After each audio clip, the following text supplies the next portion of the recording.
105? This is Yes, I'm trying. So, okay, so this is night number 105, and we are going to say, isn't that crazy?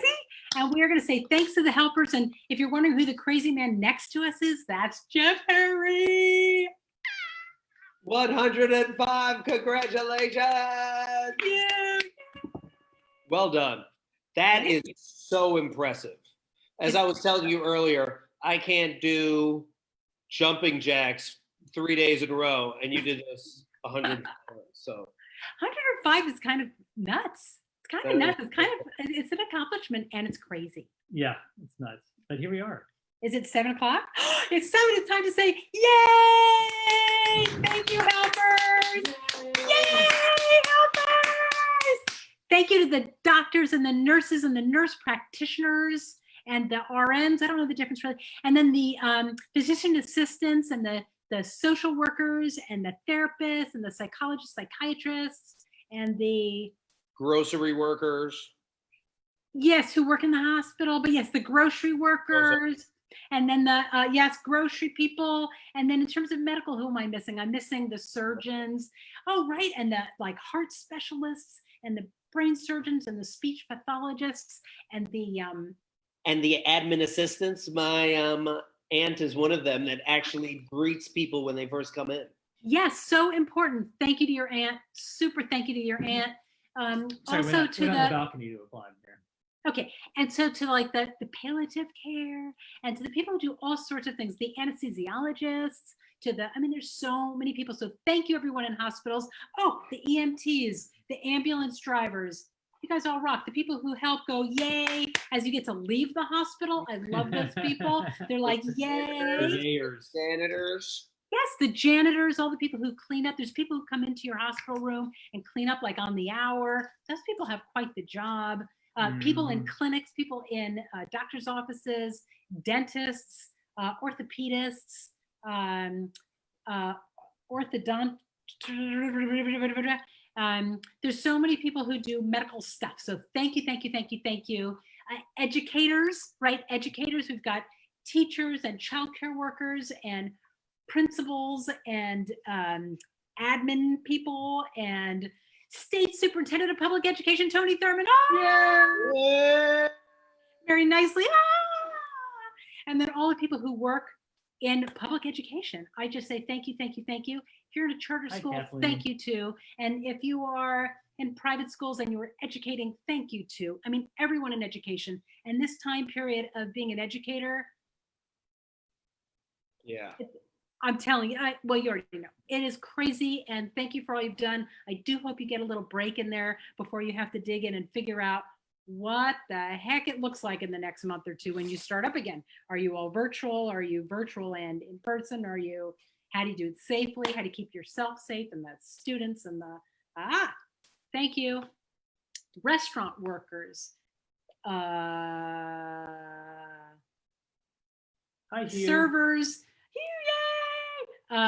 Restaurant people who do deliveries, right? Postal workers, FedEx, Instacart, all those people, right? Servers, and then, oh my gosh, if you were like the wait staff in one of these restaurants that are doing like patio or serving people, so it's all good as long as you wear a mask. Oh, except when you're eating and chatting and spitting all over the place, and then your wait staff is like.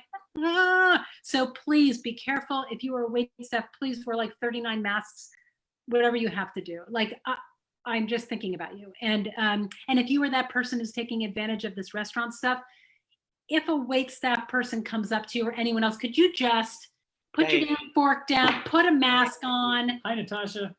Thank you. Right? I mean, just have respect. Even if you're like, but I'm in the middle of a bite, whatever. Put the mask on, protect the people around you. So I also want to say, I know I'm getting on my soapbox, and yes, this is Jeff. Yay, Jeff. But we're going to be, this way. This way?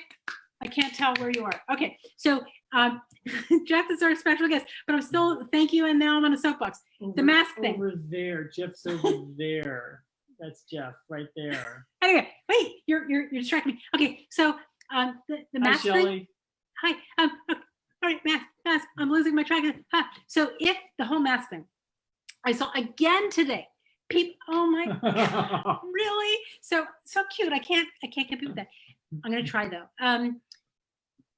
All these people are talking about the mask thing and saying, well, we kind of know that they don't really keep you safe. Hold up for a second. This is about, I wear a mask so that you don't get my spittoon at your face and all my vapory glunk, right? Natasha says That's hello. what it's about. Hello, Natasha. Probably to Jeffrey. So I'm just saying that you're protecting others. So it's a piece of respect. It's like respect. And I have an assumption that if someone's going out here, having this, it's a little bit better than not, right? And so every single one of those graphs they show, you got a mask, I got a mask, I got a really good chance of going home safely. So that's what I'm saying. Oh, so mask makers, thank you. Thank you, mask makers. Thank you. Mask wearers, bless you, thank you. That is great. That is great. All of those of you who are going into a workplace, must go into a workplace, please stay safe. Mask. Hopefully the people around you are wearing masks. Please just keep yourself as safe as you can, right? We're thinking about you. I know I didn't mention everybody, but please, if you guys can extend the thank yous to all the people who deserve to be thanked, please do that. I think one of the things I was talking to Jeff about a little earlier was that, okay, so this is night number 105. I know we're not literally on a balcony at the moment, but doing these Facebook Live thingamajiggies at 7 o'clock Pacific time, every night for 105 nights. I keep wondering, like, so why are we still doing it? It is so important for me, selfishly, to say thank you. I need to be grateful, and I am grateful. And if I share it out loud, it feels really good, actually. So I want you, if it's your gig, to extend that, right? For you to say thank you as well to the people around you that are doing things that are keeping you safe and also taking care of themselves, right? Those are good things. Yay. Thank you. Whatever, veterinarians, thank you. So Jeff Harry, we have a special guest. So this is Eliza the dog, this is Beezy, this is me, and this is Jeff Harry is in the house. Jeff, I think we've known each other for like 12-ish. Yeah, 2008. 2000? Obama campaign. 2007, right? No, yeah, 2008. Yeah. 2008. But I met her in 2008. That's right. That's right. We met in 2008 in the land of Obama stuff. And so Kathleen says thank you. So long ago. My gosh. So long ago, many lives ago. And we were talking about, and so Jeff is like, brings so much light to the world, and humor and fun and love and creativity, but also is Obama Camp 2007. So says Natasha. Right, but I think that's where I met you, Natasha. 07. Natasha Middleton, one of the most amazing organizers I know. Oh my gosh, completely. Thank you. We've been called out, Jeff. Okay, so what I was about to say is that humor and fun and all of that, and Jeff is one of the most real people I've ever met. And so again, I don't know how many years ago it was that the two of us, we took lasted almost a year, where we did like this coaching together, right? Like, how do we support each other in our lives, in our work lives, in our who we want to be on the planet? And why I think we chose each other was like, you can tell me the truth, right? Like, I can be real with you, right? And so I just trust Jeff deeply. Oh, that's nice. I love that. So I wanted to have a conversation with you, Jeff. And, there's so many topics we could talk about. We could talk about fun and Legos and your goofy TikTok. And we could talk about, shall I say it? The elephant in the room, right? Which I don't even know if it's an elephant anymore. It is the room. Do you know what I mean? Yeah. Like, there's enough time to talk about pandemics and whatever, we live it. But there's so many ways it gets titled now. Like, what's the best way? Social unrest, the protests, all the racism, white privilege. We're going through a lot right now, and I just thought we should talk about that. Yeah. And Let's you're dive just the into- one. you wanna- Okay, thanks. Let's go. Yeah, I mean, part of the reason why I even refer to as the elephant, I like to refer the elephant, is I just wrote this article called "The Elephant That Poops," right? Which I set up as a children's tale, and the whole tale is about how someone brings an elephant to my house, and then that elephant starts pooping in my house. Mhm. And then I'm like, yo, your elephant's pooping in my house. And the person's like, what elephant? I don't know what you're talking about. And then we ensue to have this whole conversation where they constantly are like, I don't know what you're talking about. This seems ridiculous.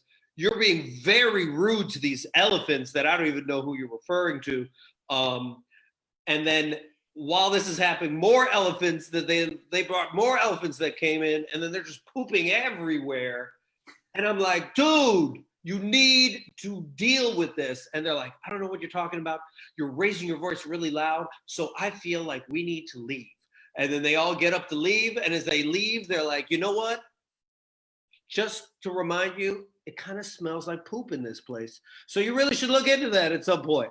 So it's like they are willing to only recognize stuff, but not own any of it. And that is the part that I was like, come on, man. I'm having too many of these conversations where people want to complain, but then they don't want to own any part of it. Yeah. Right. Yeah, I think we were talking also about, and I've been thinking a lot about, like, online there's like 3 million videos, and then you should watch these movies, and you should read this and see this, and don't do this, but do this, and I think that I'm seeing like a lot of Black people like, stop, just stop. You know what? Do your own work. We're tired. And then a lot of white people getting very defensive. Not everyone, obviously. Like, some people are honestly really trying to, like, what does it mean to be anti-racist? But a lot, we're seeing, like, what was that couple we just saw with the guns on their lawn? Dude, What was that? That was the goofiest thing I've ever seen in my life. Whole video about that, yeah. And it was funny, I made a TikTok video just about the anti-racist checklist. And it was like these two people that were literally comparing themselves to be like, well, who's outdoing who? Oh, well, I went to a protest. Oh, well, what is it? I donated to the, Black Lives Matters movement. Oh, well, I just started, I watched 13. Oh, well, I set up a book club. I have a book club now. And then someone was like, oh, well, I'm doing a webinar on anti-racism. And then my response was like, well, I'm dating a Black guy. And it was just like this like constant, where you feel like, have I done enough? Is enough done? Like, can I get back to what I was doing earlier? Because this movement stuff is exhausting. And it's just like, dude, the Montgomery bus boycott was like 368 days. That was one thing. That was just one thing for one bus line in one small city in America, just to change that one thing. Right. So it's like, if people are getting fatigued, it's just like, really? Well, right. Well, I mean, I think, and if you even just take that example a step further, you think of that one bus line, that one city, and that many days, and you think of what people had to do for that many days. When people, that's how they got to work. How'd they get to work? Did they walk all night long? The answer is yes, right? Like, it is huge what people did, and we're just asking people, pick up a, you know what I mean? Like, yeah. And so I also think, right, like, how do we know that, like, I mean, I guess for me, it's staying, what does being in it for the long haul mean? And I feel like, yes, I grew up in an interracial family, we're different races, and we are, all the stuff, right? And racism bad and whatever. And then I look now, and the newest thing for me is I mean, I have always known that if you're in a racist society, you are, what is the word for like bathed in racism?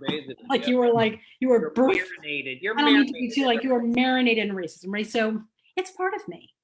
And Yeah. so that doesn't feel comfortable. I'm going to say it. It feels yucky that I know that how when I wake up in the morning and when I do the world, there are times where like I have different responses that I have to check, right? Like, what if that is cool? What if that's, oh, wait, what is that? Like, and we have to be aware, what are the biases that we were just born in, learned, and don't even realize? And I feel like I'm pretty aware. And then I realize every day where I'm not, like, or I don't, right? Yeah, and so yeah. I need help. I'm just saying to everybody out there, I need help. If you notice something that I missed, because I'm trying now way more than I ever have. That's what this time period has done for me. It's making me stop action and acknowledge the racism in me. And a big piece of it, right? So I'm going to try to put it into words, and then you can help me, hopefully, Deb. Is when I talk about racism or I talk about bad racism, whatever, I look about like, oh, here's what Black people have to go through, or here's what it's like to be of color. And I look at my hand like I'm doing Crazy Eddie. It's all out here. Yeah. As opposed to, yeah. What about the white problem? Yeah. Because here's where it is. Instead of like labeling it this way, what about going this way and saying, my whiteness gives me X. My whiteness causes Y. Because of my race, and I have a race. I'm not just like no race unless I'm another race, right? It's not like, like every single thing in the media and whatever. It's always been like, there's a Black man walking in the street. It's never, it's either a man walking down the street, like if he's white, he's just a man. But if he's of any other, if he's Asian or Black or, right, he's labeled with that race. But otherwise, if you're white, you just don't get labeled. So it's time that we start labeling. And so I need to label myself and my experience. And I think for me, that's a step forward. So then I can acknowledge, oh, that was a way easier thing for me than it might have been for somebody else who didn't have this. Yeah, so, there's this interesting, I think it's from one of MLK's kids that said this at a speech, and they were saying how like people start off and they're like, well, I want to get rid of a racism in America. And then they're like, well, maybe I want to get racism in my state. Okay, well, maybe I want to get rid of it in my city. Okay, maybe that's a little too ambitious. Let me get rid of it in like my community, all the way down to my neighborhood, all the way down to my family. And then it's like, and it's just like, all those are hard, but the hardest is that. And I was talking to my friend Angie Cole about this because we were dissecting the term white lady, which was a fascinating term, by the way, but she was talking about how there is, or at least from her perspective and the white women that she spends a lot of time working with, where perfectionism is such a really rooted thing that's always constantly been told to her and many of her friends, that to challenge yourself, and also that you have to be perfect, but that also you are a good person, that you are definitely a good person, and you're, like, it's just that you are. So then to be able to embrace the fact that you could be a good person and also be racist just does not compute. That you could actually have all these, embedded racist tendencies that you also supported institutionalized racism, and you've also taken actions that have actually kept people from color from being able to come up, and you've done all that, and you still have the identity of a good white person. Like, that's really hard to come to grips with, because you don't think those both can exist at the same time. So I think people are right now like struggling. This is what she communicated to me, is struggling with this identity of like, how do I hold both at the same time? Right. And then what I find, and this was mentioned by another anti-racist educator, this guy that runs Overcoming Racism, I think .org, and he was saying every time he would speak to a white person, what he found was they didn't want to talk to him as much as they didn't want to listen to him. They wanted him to know they weren't racist. Like that was the main goal of their conversation. And then they wanted him to wave some magic wand, like, you are blessed. You are not part of the problem. And it's just like, no, dude. Yeah. Like, we're bathed in it. We're all in it. Yeah. Like, even I have my own institutionalized race inside of me, myself, even as a person of color. And that's really hard to like own that, man. And then know that you're like, quote unquote, part of the problem, that you're part of the bad guy at the same time that you have certain values. And that's the real struggle. Yeah, I mean, I guess it's I guess maybe those are the first steps though, right? Is to own it, accept it, learn it again, push it away, learn it again, like be in that struggle. And I think like with anything else, though, like we are all very complicated people, right? We are all made up of a lot of stuff: good, bad, ugly, scary, happy, sad, angry. We are all these things. And guess what? Racism is one of them. And so, but keeping it just there is still out here. Mm-hmm. And so just understanding and trying to, little by little, what are those biases? And so that when you go at the world and you are talking to other people and you're going to a store and you go to school and you, whatever in your life, you could start to see, you know, when we talk about looking through rose-colored glasses, what's blocking, like, what am I doing? And not just how I see things, but how I behave or assumptions, or what do I take advantage of without even knowing that that's what I'm doing, that might be in place of what someone else could be doing, right? Yeah. So and that's hard, man, because imagine if like you're like, well, what are you telling me, that I didn't get into the college because I didn't work hard? I didn't get the job that I got promoted, that wasn't me. You know, it's like, it's interesting how there's constantly the conversation, and this is like a debate that people really should be aware of all the time, where it should be a conversation about collectivism, all of us together. Yeah. But what happens is it becomes an individualism conversation, where you were like, are you attacking me? Are you saying that I didn't work hard? Are you saying that I didn't? And it's like, I, and it's just like, it's not about you right now. It's not about you, right? It's not even about me. It's not like, you know, but it's about like, this system is messed up. We've always known. Like, I love what Jane Elliott does, the anti-racism educator. Do you remember Jane Elliott? No. Oh, okay, she's one of the best anti-racist. Writing her down. Like this older white woman. She's like in her 70s. Back in the 50s, she ran this really controversial workshop with a bunch of third graders called. I do know her, yes. Blue Eyes, Brown Eyes, right? So she did the Blue Eyes, Brown Eyes thing, right? So she continued to do that. But there's this one where she's speaking to a bunch of, I believe it are educators, you know, and she goes, okay, everyone, this is what I want you to do. I want you to think about what's it like to be a Black person in America. And I would like for you to stand up if you would be willing to trade places with a Black person in America right now. And everyone's just sitting there. And then she goes, you didn't understand me. What I'm saying right now is, if you think that you would like to trade places with a Black person because you feel you'd be treated just the same, then please stand up. And of course, no one stands up. And she goes, you've always known about it. Yeah. You've always known about it. You just didn't want to talk about it. So why all of a sudden are you willing to tolerate it for them, but you would never tolerate it for you? And that's the conversation that I feel a lot of people are not having, because instead they're like, well, I didn't know it was this bad.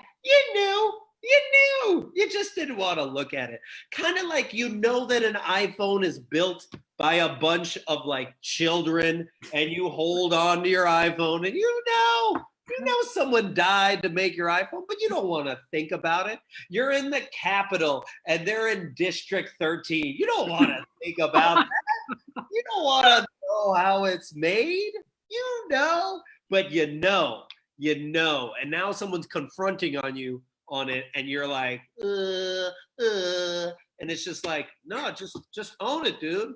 Just own it. That's all I'm saying. It's just like, we can't have a conversation. You're not going to own it. And I think a lot of people are tiptoeing and being like, those people over there are racist. You know, Trump's supporters are racist. QAnon supporters are racist. It's much easier to be like, everyone else is. Except for I'm a good person. Right. You know? You were right on it. You were right on it. So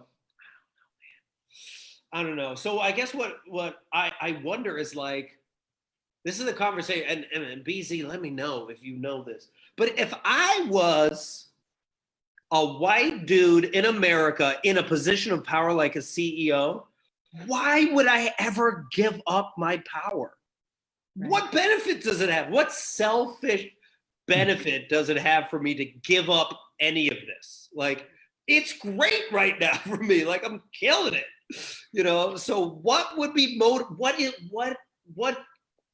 has to happen for someone to be willing to give that up if it's working out for them right now? If the experiment is working out. You know, it's funny. You know, one of the things I think of a lot is when I was like coming up in the world and being a trainer and working with people as a consultant and teaching people how to, like, you know, teach a man to fish and he'll live for a lifetime, or, you know, that whole thing, right? Well, yes, I love that. But listen, if you teach a man to fish, guess what? He's not going to hire me. So, and it's like, it's how we're set up in that way of like, I'm going to kind of teach you to fish, but I'm going to forget to tell you about the bait, or I'm going to tell you, or some a webinar in a moment so I can do my upsell. Right. Yeah, you might not know how to do fish, but I can show you how to get a better fish. So yeah, I think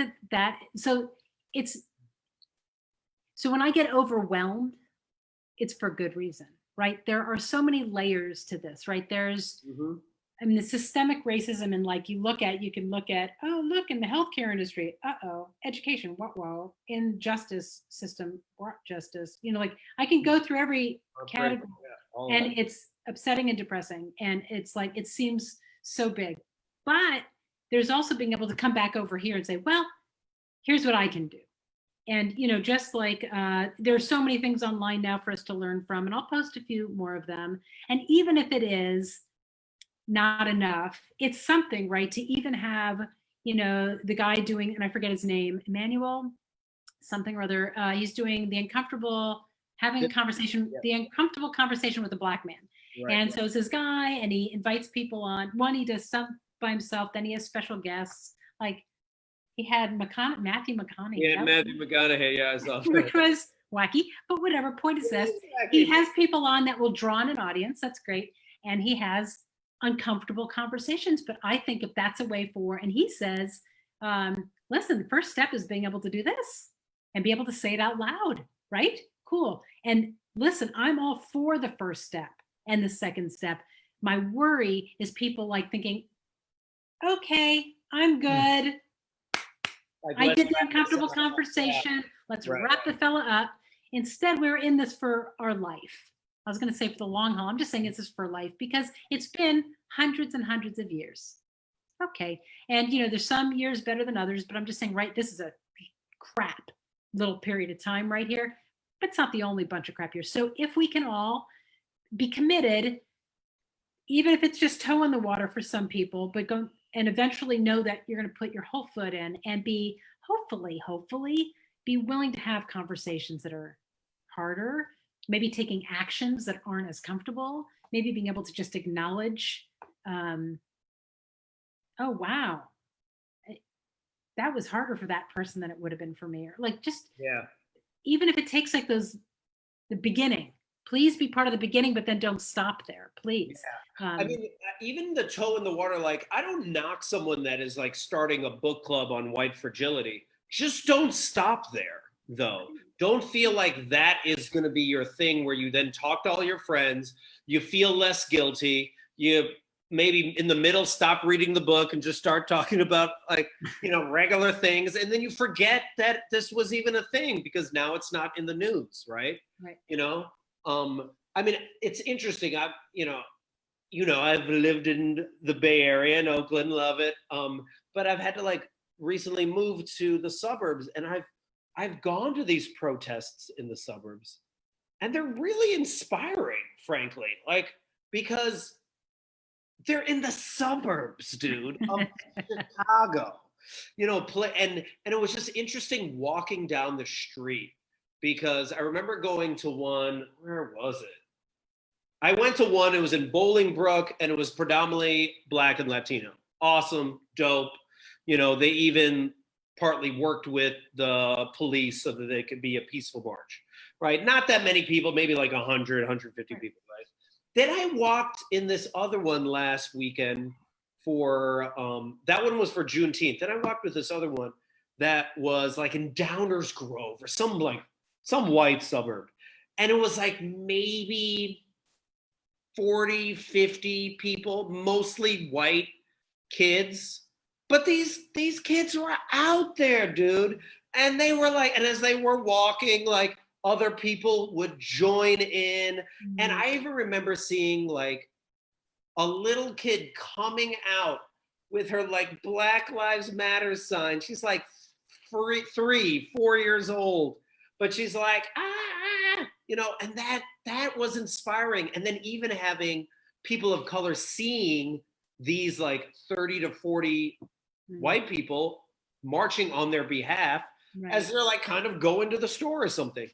And that was really inspiring. And then the part that was super interesting, because like the protest is losing a little momentum, and people are like, all right, we're going to go over to this place where, you kneel for 8 minutes and 46 seconds for George Floyd. And you could tell some people have been doing this for a while, right? They've been doing this at many marches. So it was the same thing.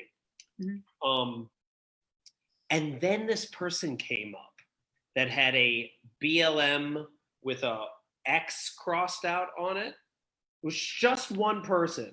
And she just starts filming everybody while everyone is silent. And she's just trying to provoke them. She was just like, you're on the sidewalk. This is illegal. Blue lives matters.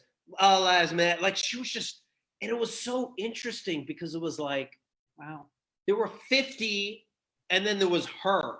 And people were like wanting to start with her, and others were like, no, don't. Just like Ken and Karen, where it's just like, don't need to pay attention to them. Don't need to pay attention to them. But it was so interesting because that person actually played a really important role in providing solidarity to the group. She did the exact opposite of what she wanted to do, because like it changed from this amorphous racism to like, it's right here in front of us. We're seeing it. One individual. Right. And what are you going to do at this point? What are you going to do about it? You know? Right. Yeah. You're reminding me too that as when we sort of joke about like, okay, now it's time's up or whatever, I think the more we then think about actual human beings, for me, that's what makes it jarringly present. And so one, yes, in terms of things that happen, but also in deaths and violence. And I mean, not to state the obvious, but we can't stop this work. And I think we have to keep screaming out those names and keep demanding justice, like Breonna Taylor. How many months has that been? No, those cops are not in jail. Not one of them. One lost their job, whatever. That woman was killed while in bed at night, right? She's an EMT. They went into the wrong house, shot him up. And I can't for the life of me picture that happening in a white household. I just can't. I'm trying to get my head around, is it possible? I suppose. Yeah. And I would even say like names like Amadou Diallo from like New York back in like Yeah. 2004, you know? So it's actually like, what was it? The Equal Justice Initiative. That's a great organization, by the way. Yeah. But they've only now been tracking, I think, since 2014 or 2015, the amount of unarmed people of color that have died.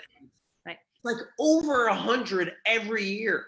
That's unarmed, Right. let alone others that are like, you know, whatever the reason might be. But that is crazy that That's there's that many. And then to think like that comes off in a very slave patrol lynching sort of way of like, we're going to keep you in this area and you can't venture out from this area. Yeah. You know, that's the part that I'm like, yo. And then the other part of like, does anyone going to talk about those 6 lynchings that happened like in the last like few weeks? It's like, why is there like just certain things that you're like, this is bothersome. Nobody's talking about this. Right. You know, even the Ken and Karen thing, which I really like, I focused on and made a video about.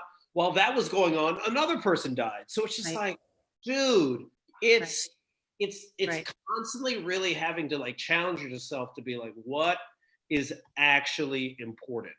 Right. What do I really care about right now? And is my anger going after the Ken and Karens because that's much easier for me to address than like the stuff that's like here, you know? Yeah. Because there's this assumption that, well, once we get Trump out, things will get better. Agreed, it will get better. But this still is this. And this was here before him, and he's a manifestation of that. He's a manifestation of us and what we're representing. And that's going to be there after he's gone. That's right. That's right. So we're just strapping in right now and getting more people aboard, right? Like, I think more of us have to be in there doing the work. Yeah. I mean, and then when I think of like, okay, when someone says do the work, or what does it mean to do the work? Really vague. Very vague, because I think people are like, oh, but if I was to break it down, I think I kind of see it in like 3 different aspects. There's the part of doing the work, which means actually recognizing your privilege and how you've contributed to the system that we're currently in and how that has benefited you, like owning that. And you can ask that question of yourself if you're white or even if you're a person of color. Like I have a male privilege. I have a privilege as a man that I've definitely taken power away from women without even realizing it, you know, taking up the room, like talking too much, whatever it is, right? So there's that. It's first doing those hard questions and then really asking yourself. And then the second part of like educating yourself, it's not just watching 13 or reading White Fragility or reading How to Be Your Anti-Racist. You know, I really love what I think it was Kimberly Jones. Did you ever see? Yes. You know, you have like watching her speak, like, the reason why when I reference like educate yourself, it's not just like educate yourself. It's like, try to put yourself in that person's shoes and understand the pain, right? Just for a little bit, just for like a moment. That like, you know, when Kimberly says you broke the contract, you know, you broke this contract, and then you expect us to continue to abide by these rules, and this is even said in The Great Debaters as well. It's just like, you are lucky we are only asking for equality. Right. That's right. So happy that we are not looking for revenge. Right. That we are not being violent. The way in which like you're claiming people to be violent. You should be lucky that so to feel that pain. There's even an article written in like 2014 that I think a lot of people should check out that I'm reading right now, called the Case for Reparations. It was in the Atlantic back in June of 2014 by Tanise Coates. And it's a really long article, but it's basically mapping out what it was like all the way back from like the story of this one person throughout the 1800s, all the way up until now, and like what that pain and suffering was like. So when it's educating, it's like not just educate so that you have terms so you can argue, but Well, it's not just academic, right? that's just that's just in your head. It's in the heart. It's emotional. Feel this, dude. Like you got to really feel how uncomfortable it is. You know, it's the way in which I felt when I would read people's history, where you'd be like, "Oh, is this the America that I'm a part of?" You know. And then what was the third part? I think the third part. Oh, the third part that I would always tell people is like, and then after you've done the recognizing how you've contributed, after you've done where you've actually emphasized, tried to feel it, try to put yourself in someone else's shoes, then actually do it by being the minority. Put yourself in the minority, right? In situations where you're the minority, and just follow someone else's lead.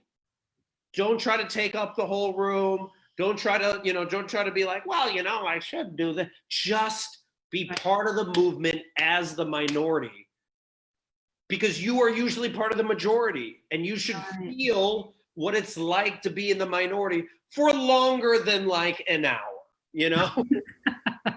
Like I always talk about this guy. I don't even think he knows that I talk about him, but his name's Spencer Wise, and he was the most woke white dude I've ever met in my life.